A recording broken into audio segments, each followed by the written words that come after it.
देवी के नाम से बोले धूमा देवी मैया की जय। माता धूमा देवी माता पार्वती बनी।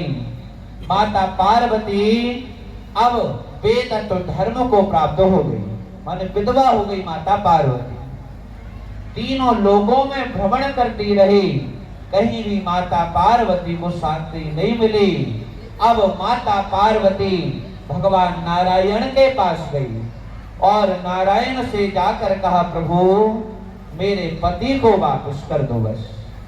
तब माता पार्वती से भगवान नारायण कहने लगे, देवी यदि तुमने एक उपाय यदि कर लिया तो शिव पुनः तुम्हें प्राप्त हो जाए। तब माता पार्वती ने पूछा, भगवान ये बताओ वो उपाय कौन सा है।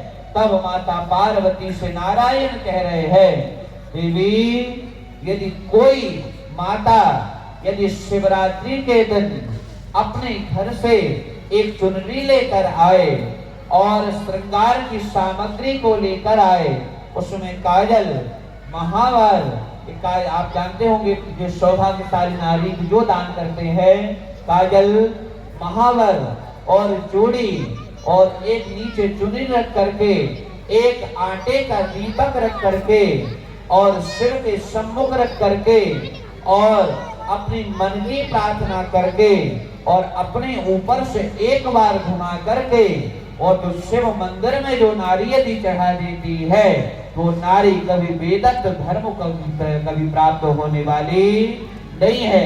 उस नारी का सुहाग हमेशा के लिए अटल हो जाता है। ये स्वयं भगवान नारायण कह रहे हैं, यदि कोई नारी इस उपाय को यदि करे वो नारी कभी वेदत्त धर्म को कभी प्राप्त होने वाली नहीं है। तब माता पार्वती ने क्या किया, माता पार्वती ने भगवान काशी की नगरी में पहुंची और काशी नगरी में जाकर के माता पार्वती सुहागन स्त्रियों को वह सुहागन वाली सामग्री को अर्पण जैसे किया। भगवान शिव उनके सामने प्रकट हुए और भगवान शिव से कहने लगे, भोलेनाथ मैंने आपको निगल गई थी, इसलिए प्रभु मेरे द्वारा जो पाप हुआ है उस पाप से मैं मुक्त कैसे हो पाऊं।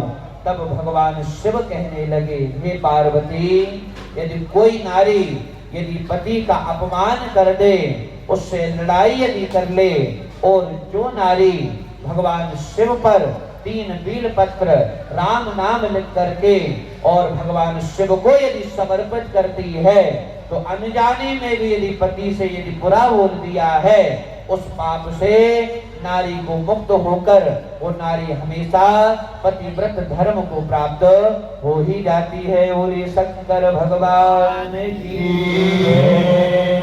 ऐसे है भगवान शिव।